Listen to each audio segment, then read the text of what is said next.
Healthcare providers and clinic managers have three common myths about auditing. Myth number one, the electronic medical record, or the EMR, automatically does all the auditing. I don't have to do anything. Myth number two, I don't have to audit my users. I know them. Myth number three, I won't have to worry about this until I have a breach. Today on Practice Management Nuggets for Your Healthcare Practice, I'm going to be speaking with Robert Pruter of SPHER to talk about these common auditing myths and to show you how you can protect your practice with the proper use of auditing. My name is Jean Eaton, your practice management mentor and your practical privacy coach with Information Managers.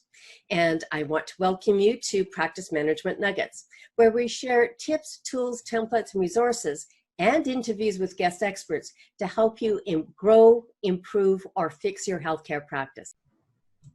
Today, my guest is Robert Pruter. He's the user monitoring expert at SPHER. He's going to share with us how to protect your practice and your patients when you use proper automated auditing. Good morning, Robert. Good morning, Jean. Great to be here. Well, thank you for coming. When you and I started talking a couple months ago about the automated auditing tools that you have at SPHER, I got really excited and I said, where have you been all my life? So your tools make things so much easier to do the auditing, which is such an important part about privacy practice and security. I'm really excited to hear from you about how we can bust these myths and learn more about automated auditing. So before we get started, I want to give you a proper introduction. Robert Pruter is the Chief Revenue Officer at SPHER. He is responsible for all global sales, marketing, and partner revenue at SPHER. For the past 20 years, Robert has successfully built marketing programs and partner alliances in the healthcare IT space with innovation startups. He has a passion for protecting patient privacy and security for the healthcare industry. And he is my new best friend with a passion to improve audit log monitoring. Robert, thank you for joining me today. So glad to be here. I really appreciate the chance to talk to your audience. Robert, I'm really interested in getting into the meat of these details and busting these myths. But first of all, I ask all of my guests for their number one tip. So we talk about the pink elephant in the room. That's that one thing that we know that we should be doing, but we don't get around to it. And auditing is a really big pink elephant, and I know in a lot of practices. So what would be your number one tip about managing that pink elephant in the room and doing better with auditing? I think the number one issue that we address when we're talking to a lot of practices is no one goes to the doctor to get their identity stolen. True enough. Yeah. So you're right. We're sharing a lot of really important information with our doctors, and it's all a matter of trust, isn't it? It really is. I think sometimes when I'm speaking with physicians and hospitals alike, they are so focused on patient care that sometimes they don't remember the fact that there's trust not just from a clinical aspect, but there's trust from an information aspect, that there's very private and personal information being transferred to the providers and clinics, and they really need to do their best to protect that information. Right. So Robert, how did you get started into automation and auditing? What's your story? I've been in healthcare IT for about 20 years and really have spent a lot of time working in the hospital, clinic, provider space, delivering or helping to deliver enterprise type solutions. I got into the identity management space about 10 years ago in trying to figure out a way to deliver the ability for physicians and nurses to access patient information quickly and securely. That's really where the passion started, because there was a need to adhere to all this electronic capability of the different applications that are out there. And doctors and nurses were very frustrated with the ability to access the information with all the rules and regulations. So it became a passion for me when I could come in and say, hey, we have a solution that can get you in quickly, securely, and will protect your identity and also that of the patients.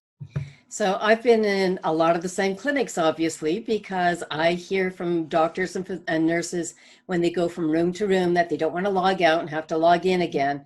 So that whole identity management is a big deal. And when we do that, all of that activity is tracked in the electronic medical record system, or the EMR system, on their audit logs, or at least it should be. So maybe you can tell us a little bit about the technology, about, what is an audit log, and how should it work? Sure, that's great. That's a great question. Every EMR, at least in North America, really is certified in different attributes. One of them being, are you capturing and logging data of all the user activity? And that consists of the user's points of access, timestamps, how they got in, where they got in, what patients they looked at, which is probably most important, and what activity did they perform while they were in the system. We take a look at all that data that sits somewhere in a database, and it's our job from a technical standpoint to go figure out where that is in each different EMR, and then bring it into our technology so we can see when users are doing things that they maybe shouldn't be doing, or if they're acting normally, allowing the groups to see that that's okay too. So one of the key premises to making this work, of course, is that everybody needs to have a unique user ID. We can't have Dr. Smith logging in 20 times at the same place at the same time. Certainly. We've been in some clinics where they had a single login for everybody, and I can tell, I'm sure you have a lot of stories where groups and IT managers were, I wouldn't say they weren't as focused on individual access as they should have been, and they would open up each workstation with the same ID. So it's virtually impossible to track what each individual user was doing. We don't see that too much these days, but it was very common in the past. I hesitate to say that I still see it on a regular basis. So number one, make sure that you have unique user IDs, because the best auditing technology is not going to help you if everybody signed in under the same ID. Yeah, or they don't log off when they walk away from the workstation to allow somebody else to hijack their login and look around. And if somebody else hijacks your login and you were the one that logged in and didn't log out, it's your job to be responsible for whatever somebody else did while they used your user ID. And that's all they would know. That's right. And we have a couple of very notable incident privacy breaches in Alberta in exactly that scenario, where a physician logged in the emergency department, left the computer, and somebody else sat down at that computer station and did things that they weren't supposed to do. And the person that logged in was held accountable for those breaches. Yeah, also on top of that is you have a lot of remote access. And as I like to say to physicians and practices, this is not the good old days where you would lock the front door, turn the alarm on, get in your car and go home. You now have browser-based access into the EMRs that are now accessible all over the world. And even within the same household, people could take a look at an EMR, and we've seen a number of cases where romantic partners, spouses, people in the family are looking at records and then exfiltrating that data into the community itself. Yeah, and even babysitters. Sure. They come in and they see the computers on, they just keep looking. No doubt. Yeah, so we've got lots of examples about making sure that we've got unique user ID. So that's, of course, is really important. But let's take a look at some of these myths. So myth number one, the electronic medical record automatically does all the auditing. I don't have to do anything. What would you say? We hear that a lot, actually. When we first got in the business, as we were talking to different providers and clinicians accessing systems would say, well, we've talked to our EMR vendor and they told us that this is all taken care of, or they were under the impression that it was taken care of because the EMR was logging the data into a database. But that doesn't, it's not the same thing as it's taking care of it for you.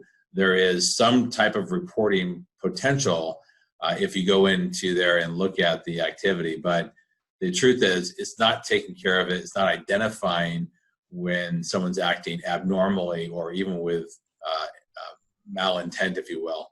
So that's why it's so important to have an automated and artificial intelligence type technology that can recognize when a user has decided to do something that they shouldn't be doing. This is really exciting. I'm really big on audit logs. We've got a procedure about how you should review audit logs and make sure that you're doing it on a regular basis. But you're telling me that there's some artificial intelligence that will take away a lot of that pain. Yeah, so SPHER itself actually is a pretty unique technology out there that we do an individual behavioral profile of every single user on the system. And then we match it up on a daily basis to take a look at how this day's activity was. We then alert the compliance person, whoever is in charge, to say, you want to investigate. Jean was in the system at 3 in the morning. And that's not normally her routine. So, investigate and see what happened. What you see because of the browser-based access, that sometimes people inadvertently give up their credentials, and you want somebody to know that if that happens, that there's a technology that can surface that immediately to say, oh, something happened here. It's not always the user with bad intent. Sometimes it's outside actors that have hijacked their user credentials. Right, and then this automated intelligence will actually give you some proactive warnings and flags to say a recent activity that you may not have noticed before has been flagged, and now you can take a look at that and investigate it and see if it's an oops or a problem that needs to be fixed. Sure, and that's where trying to look at a log, a typical, let's say, physician practice with, let's say, 10 employees might generate up to 10,000 lines of activity per day.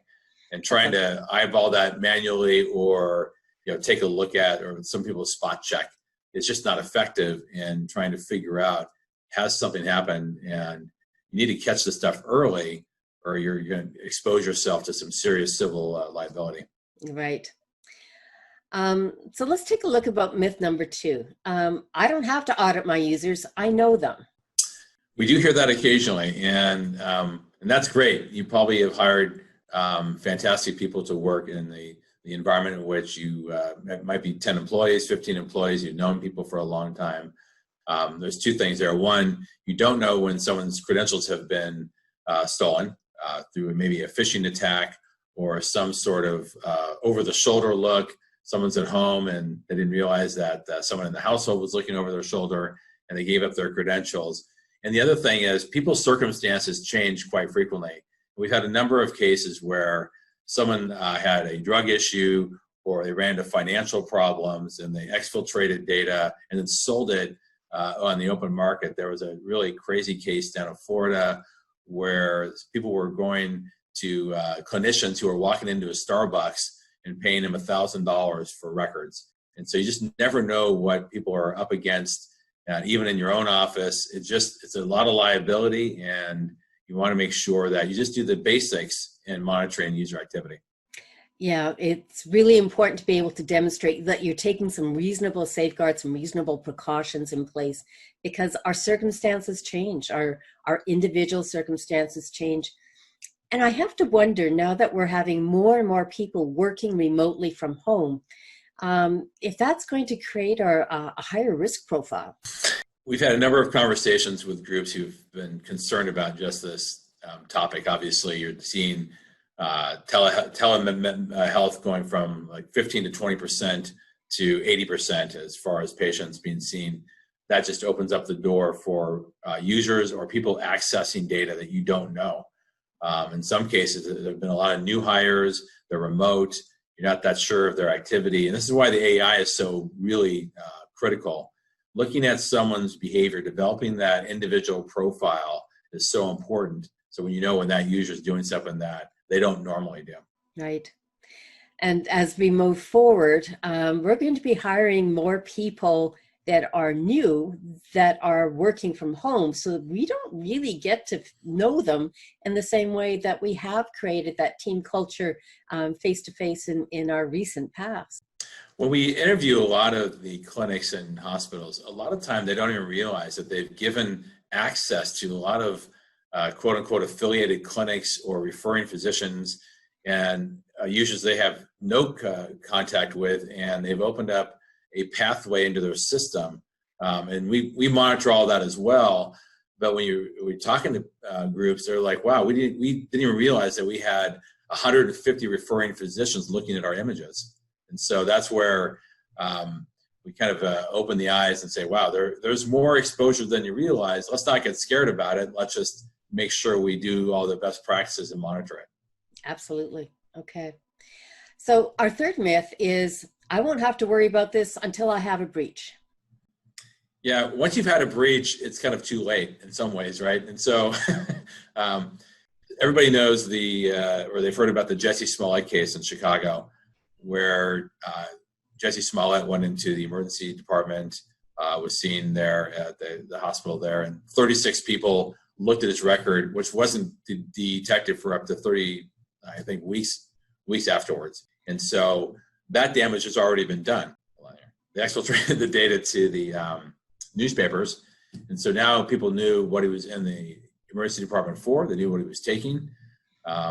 Or you had the case of Britney Spears in Los Angeles, who went into UCLA Medical Center. There was a reason why she shaved her head. She shaved her head because people were actually stealing her hair and trying to figure out a way to do diagnostics on the hair fibers to see what drug she was on. And so you just never know like what things are happening. And that's why it's so important to be proactive. The other issue is, in the event you have some sort of civil occurrence or breach, the attorneys and law enforcement and the federal regulators will come in to ask, are you doing just the basics of IT care? Or are you monitoring your users that you're supposed to be doing? Again, it gets back to what I said before. No one goes to the doctor or sees a doctor to get their identity stolen. And it's really the duty of the clinics and providers to do their best to protect this private information. Right. So for healthcare providers and clinics and radiology and rehabilitation centers that have some type of an electronic medical record system or a scheduling system or a calendar type of a system, some type of practice management system, they all should have some type of an audit log feature as part of the requirements. They all should have good access management, so they've got one provider, one user ID, and they're managing that access.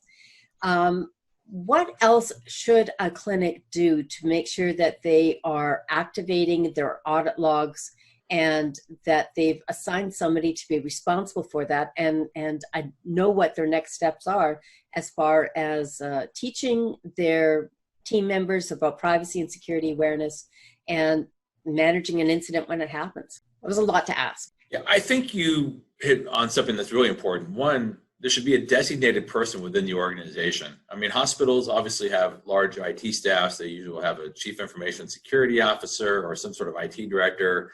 The clinics and the practices are usually not that fully staffed. And so what's really important is to have somebody on staff to monitor this activity, designate that person who then checks it on a regular basis. And what you'll find is they'll have a great idea intuitively of what's going on, but this actually puts on paper or in front of them really the behavior of their front desk people, their providers, the clinicians, the physician's assistants, and they get actually an idea of what's happening in their practice in general. This isn't always just about security, it's about good operational streamlining and how things are happening. When do people log in? When are they, or where are they logging in from? Are they logging in from the office? Are they going home? And then what are they doing? Why is it that this particular clinician who has a similar caseload as somebody else, why are they doing things completely different from somebody who has the same workload? And so it's kind of interesting operational questions. But I think that's the main thing is it doesn't take a lot of time, and it's a matter of a brief, 5 minutes a day to take a look. What are people doing? And it really helps you understand your practice better as well. So having a privacy officer in the organization is critical, so that one person is responsible for making sure that these tasks get done. And naming somebody and giving them that responsibility is 50% of the way to prevent a bad thing from happening, is making sure that somebody's responsible and not the other person, and I don't know over there is doing that. Right. You are listening to Practice Management Nuggets podcasts. Tips to help you start, grow, and improve your healthcare practice and your career. I help you manage the pink elephant in the room. Get the show notes from our website at practicemanagementnuggets.live. When you automate this process, how does that reporting and reviewing those audit log reports become easier? Does SPHER then provide an automated report for the privacy officer to review? Yeah, the beauty of the AI is it does everything. So it takes in all of the activity. So you're not just looking at a piece of it. And it's only alerting to things that are out of character, out of sequence, abnormal. And so it doesn't require you to look at everything. And so the technology is doing all of the work for the privacy officer. And many times nothing happens. And also that's really important is that it's a learning system. So as people's roles change, or maybe they're working different days and hours, that sort of thing, you teach the system that looks at abnormal today, but when you marked it as normal now, someone made a shift change or they're on at night or something, it knows. So it's not going to flag things that are irrelevant. It's only going to flag the interesting looks that are like necessary to investigate. I think that's really what's so important about the AI.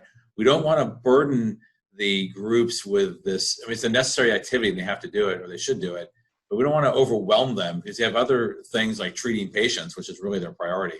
And as we like to say, if you don't have to think about us or our technology, then we're doing our job because it's doing all the work for you and you only have to be alerted to when something happens that you need to take a look at. But it's proactive, so we're cutting off the path of, oh shoot, something really bad happened and we had no idea. But now you're very proactive and it's surfaced very quickly up front. One of the things that we know from a number of reports like Verizon and other cybersecurity reports is that the length of time that a privacy or security incident continues to occur before it is being spotted is in hundreds of days. That somebody has been exfiltrating information from your system for a very long time and you didn't know about it. Yeah, certainly there's been a lot of studies done. It's about 300 days before some of these events are surfaced, usually by a third party or law enforcement. When you surface things in the first 24 hours, it saves you a lot of headaches. The other thing is just from a cost perspective. The remediation savings in catching something in even the first 100 days is 7 figures at the hospital level. And so when you have to then notify all your patients and hire the attorneys and get law enforcement, you're talking millions of dollars in remediation costs that can be avoided up front. And the other thing is it helps enforce a culture. If people know that they're being monitored, they just don't do it to begin with. And we have a number of cases where when we've gone live with a hospital or clinic, they had certain behaviors that were then short-circuited a month later or 2 months later because they just stopped doing what they had normally done, which is check out their family, their neighbors, their coworkers, themselves, all the things they're not supposed to be doing. Absolutely. And yeah, we all know somebody who says, well, I'll just go ahead and do this because no one's going to notice that I did it. Yeah, I could bore you to tears with use cases all day long of things that we've seen, but they're very real. And there's been some really bad damage that that was avoided by being very proactive. Right. I also see that this could be a really exciting opportunity for those clinics that have multiple locations. So you've got a clinic on the north end, a clinic on the south end, and one in the across the province. You're all connected because you've got the remote access to the EMR, but the more distance that you have in between the team members, the less supervision and monitoring that you have in place. So you really need those automated tools. Yeah, having a way to take a look at the remote users is really important. I know that we've worked with a lot of the groups who have multiple locations. They have a central security staff who then work with the local office manager to figure out, kind of the types of behavior that's expected. And you're right. Sometimes, when the cat's away, the mice will play. And usually it's out of boredom. It's not always malfeasance involved. It's just an interesting case comes in, or somebody they know, they're like, oh, I wonder what they're in for. That's kind of interesting. And then they tell a neighbor, and we've had a number of cases where there's been custody battles and divorce filings where somebody wanted to know what behavioral health prescriptions were they on, right? Right. Then all of a sudden it leaked into a custody filing that somebody was bipolar and unstable and they shouldn't have custody of kids. Well, that's really private information that's nobody's business but that patient. Right. And it's a really great way to position your practice, to be able to demonstrate that you really think that their information is important and that trust is important, and you've got steps in place to make sure the right people access the right information at the right time for the right reason. Yeah. And it's a trust issue too. So patients want to trust their provider. And we've seen the data where 60% of patients will not go back to a practice that's been breached. Absolutely. So what type of healthcare practices are we talking about, Robert? It's not just hospitals, is it? No, it's not. We cut our teeth early on in our life cycle by working with providers and clinics and testing under meaningful use in the states. Mm-hmm. It's how we got into the business, by noticing that this really necessary and important task was really impossible from a resource standpoint at the clinic level. And that's why we came up with the idea of the AI and automating this entire process to help them with this really necessary technology to help protect patient data. So we have what we call doc in the boxes, which is maybe a doc with a couple of employees, all the way up to hospitals. But our main kind of cadre of practices are from single family physicians all the way to large clinics, small critical access hospitals. So we can help at every level. And really it's any technology you have or clinical application that has PHI in it, or protected health information, should be monitored. So whether it's a practice management solution or a billing solution, a PACS, you name it, we have the ability to track anything of that sort where there's sensitive information that needs to be protected. Okay. So, Robert, what type of a clinic, or what should be happening in a clinic that would tell you that they're ready to take the next step to improve and proactively monitor their audit logs? I think any clinic or provider that really wants to protect their patient data. I mean, I think it's not at a stage, because the truth is, and at least from our perspective, everybody should do this at some level. And it's really impossible to do manually. There's just too much data to consume and try to do it. So we've actually tried to make it very, very affordable. And so it's not a big budget item. And we have a monthly subscription that's very affordable. We try to make it so you don't have to think about it. You don't have to hire anybody else. You just have to have that one person assigned. They spend a couple minutes a day, maybe at most. But it really is important that every practice do it. And it's just hard to manage without automating this whole process. Okay.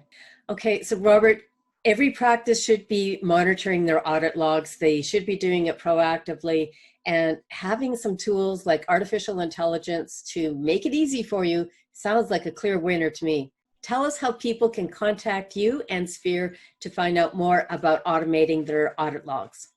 Well, definitely go to your website and see our, I think you have our brochure that's there, and contact you, and we'll get us in touch with us. We're obviously out there on the web as well. But yeah, everything is done remotely these days, especially under COVID. So we can have conversations, and we can show you the demonstration of the software real time online, and we set up GoToMeetings.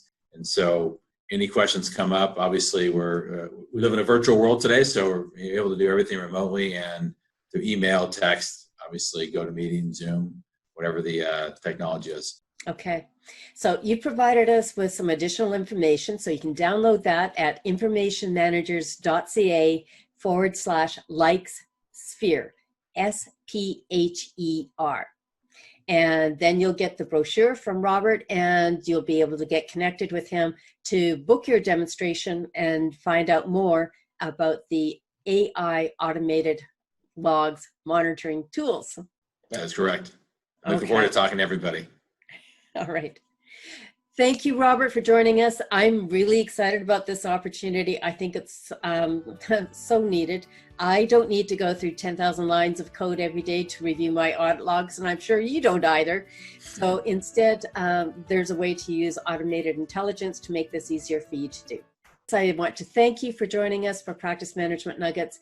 Make sure that you download the podcast and subscribe on the channel that you'd like to listen to your podcasts on.